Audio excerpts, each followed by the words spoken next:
Welcome to the 15th instalment of Guido Talks. That's right, we're back for another season. Recess is over, Parliament's back, and politics is back in a big way.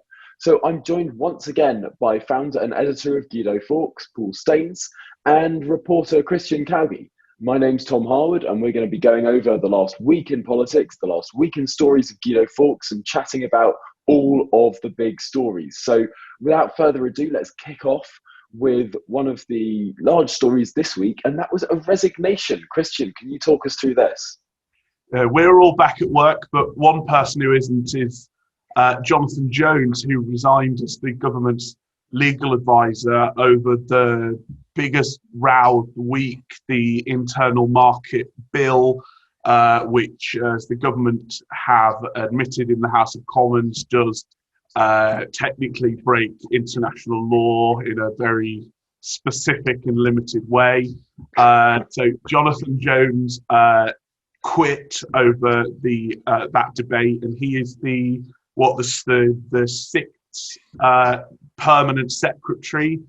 They don't seem very permanent at the moment, to have gone under Boris Johnson after Cabinet Office, Foreign Office, Home Office, Justice and Education. But funnily enough, we and our readers are not mourning the loss of Remainer stalwarts from the government that much. No, it's interesting. We put up this graphic of all of the faces that have gone from Whitehall now, and it's when you set it out like that, when you see the faces, when you see all these people, it does really feel quite seismic. Actually, there's been a big reorganization of the way that Whitehall works, and that's only going to pay dividends, in my view, in the next few years. But everybody's saying it's seismic, but actually, there was an Institute for Government, which is hardly a Brexit fan club, had some charts out that show that under Blair and Cameron, quite a lot of permanent secretaries went in the first year as well. Maybe not as many, and maybe not for the same reasons, but the press is making out it's some kind of major explosion. It always happens when there's a new administration. And the main thing will be the proper civil service reforms coming down the road if Cummings and Boris and the new Chief Cabinet Office Secretary have their way. So this is very much a small amuse-bouche before the proper Whitehall reforms that we're all looking forward to. Absolutely, and it can't be the case that you have a civil service that is actively working against the government, that is signed up to deliver the agenda of. I mean, you're never going to have cohesive government if you have a civil service that is actively opposed to the agenda of the government. So it does make sense. But actually, there was another story on this Brexit theme. Beyond the internal market bill, beyond the resignations, there's actually a big Brexit win this week. And Paul, I wonder if you could tell us what that is. Well, the good news is it's confirmed today, today's Friday, that we have a free trade deal with Japan. You know, one of the third biggest economy in the world by GDP. And it was mooted that we wouldn't get as good terms as the EU got with Japan. Well, it seems we've got good, perhaps even better. I wait the fine print. We were not expecting this to come so soon. So it's a welcome bit of good news. And the team round Liz Truss were pretty confident the deal was going to happen, but we were given indications it was going to happen towards the end of the month. So early announcement, apparently they agreed the deal over Zoom. How's that? Amazing. 21st century government. And I remember in the referendum campaign when all of the Remainers were sort of saying, we've just signed this deal with Japan, you're never going to get anything close, you're never going to get as good a deal, and actually this deal goes further and more thoroughly than the EU's deal with Japan by all of the indications that we've seen so far today. So it's a big sort of success story for the Department of International Trade, which has sort of had all these bad stories recently about sort of things being held up over cheese or whatever. And actually, it seems like that the problems have gone through. A government that is negotiating for one country rather than 28 has been able to get past these sort of hang-ups and actually pushed through a more liberal deal, a more comprehensive deal than anything the EU achieved. It's quite important for a number of reasons, particularly as you think about the investment that Japan has made in the UK, the car industry, a lot of high-tech investment from Japan. Now, when the European Union is thinking about maybe putting tariffs on cars and the deal falling through, remember we won't have tariffs on Japanese cars. And Japan drives on the right side of the road as well, so that's great. It's quite astute for Liz Truss, and every time there's rumours about the reshuffle, commentariat seem to love placing Liz Truss at one of the more precarious ministers. But I honestly think she's probably, in terms of delivery, one of the most competent ministers in government at the moment. It's a massive victory.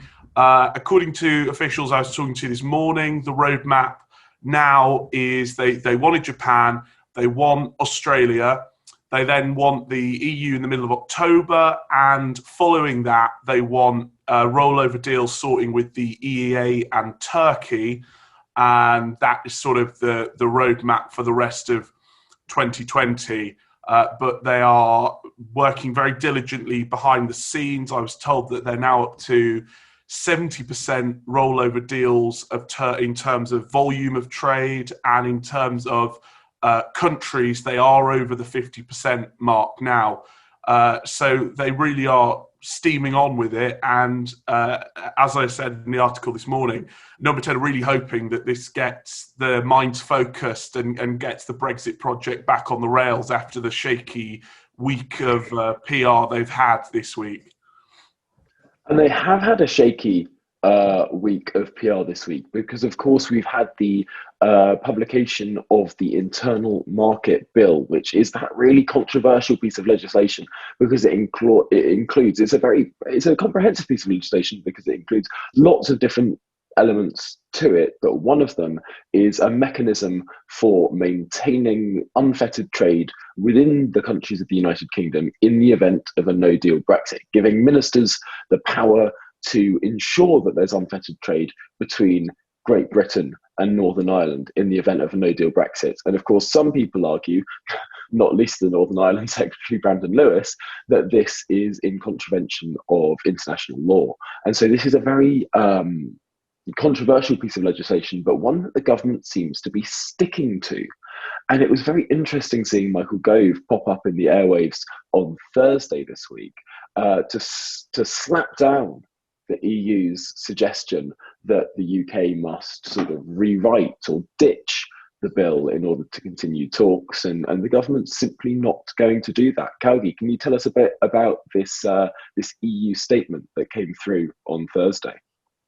Yeah, in terms of diplomatic statements from the EU, it was pretty serious. They said it was an extremely serious violation of the withdrawal agreement and of EU law. They said it undermines trust and puts at risk the ongoing future relationship negotiations, although they didn't actually give that full ultimatum.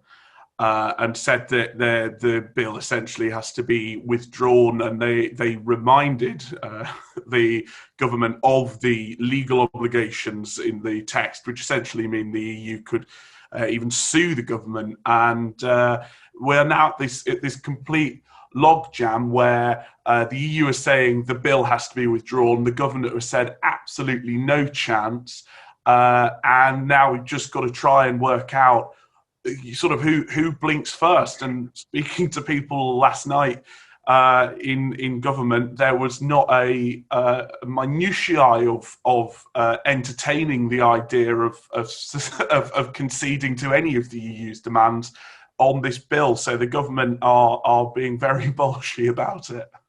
Yes, and one of the really funny things in the government sort of legal position is that they state that Parliament's sovereign, Parliament can pass whatever laws it wants to, it doesn't have to sort of bend to the EU's will on this. And one of the legal cases they cite in terms of justifying that position is the Gina Miller case back from 2017, when Gina Miller sued the government, said that Parliament was sovereign, that Parliament had the ultimate arbitration over treaties, whatever. And that legal judgment that had the unanimous support of the Supreme Court is one of the sort of pillars of the government's legal defence with regard to passing this piece of legislation that would, of course, protect the internal market of the UK. So I think that's a marvellous piece of sort of irony there, where Gina Miller, once again, of course, it was her court case that meant that the executive couldn't pass the sort of the withdrawal agreement alone. It had to have the consent of Parliament. That meant that Theresa May's deal failed. Thanks to Gina Miller, the ERG was empowered, and Theresa May's deal failed. And now, once again, Gina Miller comes into the rescue of the government unintentionally. It's a marvellous piece of irony. But Paul, in the final analysis, though, there's nothing the EU can do, because international law requires one side, well, it requires both sides to agree on arbitration. In the final analysis, unless you're going to send gunboats up the Thames, there's not a lot that can be done if one country just won't play by the rules. We've seen this in the past, Russia and stuff like that. Now, I don't think it's a good idea for Britain to join the list of rogue countries that ignore international law. But the only thing that the other countries can do is basically realistically put sanctions on the UK. Now, there was a funny thing today funny thing in the week where Adam Bolton pushed Charlie Faulkner on this issue, and Charlie Faulkner eventually concedes, after saying, "Oh, they could do sanctions, they could fine us, etc." That there is nothing the EU can do without summoning the Navy out. And the EU doesn't have an army quite yet, thankfully. Yet. It's not quite the state that it wants to be. I mean, give it a few years. No, but that's probably where we should leave the EU. It's amazing that this issue has sort of cropped back up into the public consciousness in such a big way. But moving beyond that, there's a classic piece of BBC News that did very well on the site in terms of number of views this week. Calby, can you talk us through this? Yeah, of course. This was unfortunately not moving too far away from the Europe issue, because this was Katie Adler, who was the BBC's Europe editor, and she did a thread of tweets on the Brexit negotiations back in April, in which she called Michael Gove delusional. And the BBC Executive Complaints Unit found that she did not quote him entirely accurately. And she went beyond the guidelines license for professional judgments. So, it's good to see the BBC are, in some senses, reining in their employees, but it's no more than a slap on the wrist. And Katie Adler remains Europe editor. Well, it was only sort of a partially upheld complaint. And again, I think this speaks to the new sort of ethos of the BBC, which is to sort of talk a very good game on impartiality, to talk a good game on, I don't know, for example, comedy on the TV. But then when it actually comes to what's going to change, the reforms seem to be very, very paper thin. And it seems Did anyone see Frankie Boyle last night, Thursday night, where he did a soliloquy to camera saying, "This kind of comedy, left-wing comedy, you won't be seeing on the BBC anymore"? I was like, it was pretty atrocious. I mean, they were attacking Starmer for not being left-wing enough, for Christ's sake. This is the thing. This is the idea of BBC balance, isn't it? We attack Labour and we attack the Tories. Yeah, but you attack them both from the left. That's not impartial. If you say, Tony Blair's a war criminal, therefore we've done our Labour-Tory balance, I don't think that really stacks up to any sort of scrutiny. And this is the fundamental issue with the organisation. I mean, Frankie Boyle is a great example. He used to be funny. He used to push the boat out. He used to sort of have this whole no holds barred approach and sort of would not have any qualms in offending everyone. And now his comedy is so much more muted, so much more woke, so much more boring, quite frankly. And it's a big shame. And I think that there does need to be a shake-up in this, but we shouldn't let sort of Tim Davies' sort of PR override the fundamental issue. And this is, I think, the new strategy of the BBC. They'll sort of say something, they'll throw a little bit of red meat to Tory backbenchers to say, oh, look at this, we're sort of sorting out comedy. And then they'll use that as an excuse to say, therefore, you shouldn't take away the licence fee. And we shouldn't bend to that.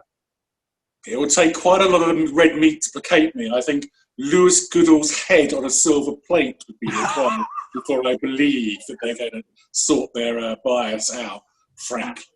I think some Tory MPs are optimistic over Tim Davie. I think they appreciate the scraps that he's thrown them, but that is very much tied to future reforms coming down the road in terms of the licence fee settlement, as well as sorting out the bias issue.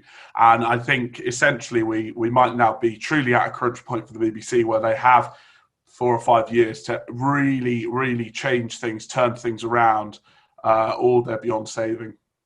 And let's be real, it doesn't matter if a news organisation has a bias, as long as they're not funded by tax. So, I mean, it's perfectly fine for the BBC to sort of have a view in the same way that Channel 4 does and Sky News does, as long as we don't have to pay for them. And I think that is quite exciting in terms of the TV landscape. And this is something that we might come on to a bit later. But first, let's focus back on Westminster, which was swarmed by the great unwashed this week. Paul, what happened just on Thursday with Extinction Rebellion? Well, on Thursday, Extinction Rebellion decided to do a FEM-style process, feminine, the European feminist protest group, and they went topless. I'm watching my language here nowadays. Went topless and padlocked their heads with bike D-locks to the railings outside Parliament. It looked like pretty kinky, as seen from a sadomasochistic to some degree. They were wearing black. They made some good points, I thought, some of them. But, some of them made good points, others less so. But yes. But this is the thing. That's coverage. I'm not sure it helps the cause, but it gave us a good laugh. Right. It was funnily enough, one of our more read stories yesterday. Funnily. And absolutely, but this is the kind of protest that you'd expect, that seems sensible and reasonable in a democracy. Okay, people are taking their tops off and nailing and locking themselves to railings outside Parliament. Cool. They're not blocking ambulances now. They're not smashing windows again. They're not sort of doing the sort of horrendously illegal stuff that was being seen earlier, stopping printing presses, whatever. This is the kind of thing, sure, everyone's talking about it still. They made their point and they haven't had to smash any windows. I think this is exactly what Extinction Rebellion should be doing, and fair enough. Yes. It's a good giving us a good laugh. That's what we want. Yeah, exactly. But there's something that wasn't a very good laugh, because one of Extinction Rebellion's spokespeople ended up on the Today programme earlier this week after they blocked printing presses last weekend. And he came up with this marvellous new quote that is, "There is no room for disagreement." Towards Extinction Rebellion, if they cast you as some sort of climate denier, you're not allowed to have a view. But of course, to Extinction Rebellion, just about everyone's a climate denier. This government that has reduced CO2 emissions by 25%, more than any other G20 country in the last 10 years, is apparently climate denying. Just about everyone, even people like I think all of us would accept the reality that that more CO2 is being emitted and that has a warming effect on the planet. I mean, but to suggest that anyone who has a qualm with the extremist suggestions from Extinction Rebellion that we should get rid of all CO2 emissions in the next 4 years and take all of the economic impact that would hit us with, to suggest that any qualm with that is not a legitimate view to hold is extreme and worrying. And I think everyone can see through this. It's one of the most bonkers and sort of impossible movements to grapple with, because they are so hell-bent on whatever form of illegal protesting they want to get a policy which is objectively impossible. I mean, they may as well be campaigning for the sea to become pink for all the good it would do, because there is absolutely no way, unless every single car is banned, planes are gone, and we ration electricity down to about 2 days a week, that we can get to net zero. And also, as a country, even if we went to net zero and destroyed everyone's standard of living in the next 5 years, it will make a blind bit of difference to the global output. And of course, you know, even Corbyn's concession of, I think, 2030 is essentially climate denying in the eyes of the Extinction Rebellion.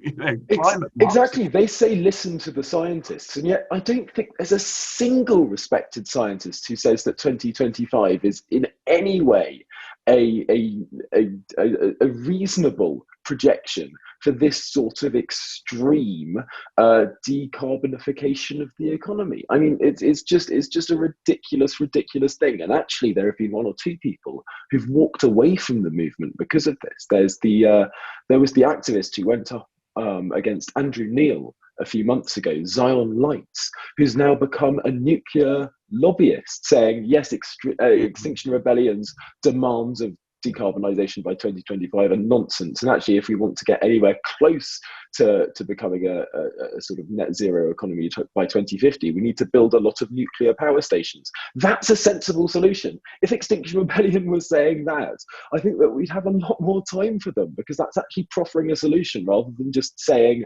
oh, we should absolutely get rid of all the carbon immediately, and anyone who disagrees is obviously some sort of climate denying crank. No, Extinction Rebellion are the cranks, very clearly. The specific point. Returning to the specific point, I mean, this protest where they blocked off the newspapers obviously went down very badly with all the newspapers, including The Guardian, which wasn't blockaded. And it brought out weird, it split the Labour Party, because some of the Labour Party were smiling, and like Dawn Butler and Diane Abbott, that the Murdoch press was stopped from going out. But the more sensible elements of the Labour Party obviously were horrified that they were blocking the freedom of the press, and it did backfire on them. Yeah, and I think it was interesting that Keir Starmer took a couple of days, or at least a day and a half, to come out with a statement on that. It seems that the new leadership of the Labour Party want to sort of wait to see what the public thinks before they'll come out with a position. And that doesn't seem very much like leadership to me. But Calgi, there was someone who was arrested in the Extinction Rebellion protests this week. And this made a bit of news. Can you tell us why? Yeah, well, there was one of the anti-Murdoch Extinction Rebellion protesters all turned out to be a jihadi bride, mother of 9, who appeared in court this week over the protest. But 2 years ago, it was alleged that she travelled to Syria in 2014 and married a London-born ISIS fighter, and is now a full-time terror suspect. As far as I'm concerned, as most Extinction Rebellion protesters should be. But we were just amazed that, we had this 45-year-old supporter of a sort of medieval, anti-democratic, evil, idealistic cult. Sorry, you're talking about ISIS or Extinction Rebellion? I'm not sure. And, but each their own. Right. I mean, that sort of description does describe Extinction Rebellion quite well. I mean, they want to abolish Parliament, set up their own parallel Parliament that is tasked with one view. They want to bring us all back to the sort of Dark Ages, living in caves and eating moss. I mean, it's not all that different from the fascistic dictatorship that ISIS employed when they were running half of the Middle East. A climate caliphate. But I think we should move on from Extinction Rebellion, because I'm sure they're enjoying us talking about their crazy cause so much. Back to COVID, which has been a dominant theme. The government is trying to set up these sort of COVID marshals in a way that sort of I think Winston Churchill warned about in his 1945 election address. Some sort of Stasi, some sort of I don't know, enforcement mechanism across the country to make people comply. But here's the thing. The government haven't provided any money at all for this. There are these COVID marshals that are supposed to stand in every town and be paid about 30k a year. And yet the government's expecting this to come from local authority budgets. What budget? Local authority budgets? Can't they just make traffic wardens multitask? So they can have a two-sided hat, yellow on the front and COVID anti-yellow on the back. So just have two hats. It's a genuinely incredible policy because on the one hand, it is incredibly authoritarian and nanny statist and interfering. You have these sort of snivelling-nosed, acne-ridden public prefect telling you what side of the road to walk down on. And on the other hand, it's just naff and completely useless, and everyone will ignore them. And I just can't get over the fact that I bet there will be stories of these people who don on a high-vis jacket for a few hours a day and end up on 30k a year. Astonishing. I don't think they're going to be able to. None of them will be hired. Who has the money? Local authorities don't have that. Outside of Kensington and Chelsea, not a single council in the country has the money. It will be somewhere like Surrey or Hampshire. They'll find somewhere. Yeah. Well, I mean, Chris Whitty came out with a very worrying statement also, Calgi, in this new number 10 press briefing, the first since the summer, where it suggested that he might cancel Christmas. What's all this about? Well, it's everything between. He essentially said that these new rules, the rule of six and the other clampdowns, are going to be in our aspects of our lives all the way through to, I think, next spring. So, of course, the press immediately leapt on that because it sort of makes many families' usual Christmases impossible. We're going to have Zoom Christmases. But, of course, one of the things the press have sort of missed out on, piece we ran on Friday, is that these also affect other major public events, things like Remembrance Sunday, and they're sort of all up in the air. They're not sure how the usual cenotaph service is allowed to go ahead. And Bonfire Night as well is also going to be restricted. So in a way, Boris has cancelled Guido and our annual celebration. It's not a celebration, Zach. It's a feast of bigotry against where unjustly they commemorate the torture and murder. Well, actually, committed suicide of a freedom fighter. Well, talking of torture and murder, the Chinese ambassador cropped up in the news this week, where we screen grabbed an unfortunate like of his. Paul, what happened on Twitter with the Chinese ambassador to the United Kingdom? Popped up is a phrase that comes to mind because he liked he denies liking, but on Twitter he liked a rather fruity video, which on a family website we had to obscure so they looked like that kind of Japanese pornography you used to get in Japanese hotel rooms, where everything was pixelated out. But he basically had liked on his public profile a Chinese girl in stockings masturbating a penis. Let's not beat around the bush. With her feet. With her feet, yes, with her feet. He was beating around the bush, I think. Yes, his bush was going with a run. After we called, actually, the Sun also had the story, but we beat them to it. The image and the liking disappeared from his feed, and he came out with that old chestnut we heard so many times. I was hacked. Whether his wife believes him or not is what I want to know. Amazing. Oh, well, I mean, It was a hell of an editing job, I can tell you that. And it was one of the many pleasures of working at Guido. I'm glad you pleasured yourself. Well, I think that's just about all we have time for today. So thank you for joining me again this week, for kicking back this new series of Guido Talks, Paul and Christian. Thanks for joining, and may many more of these come along. Cheers. Thanks for watching. Bye. Bye.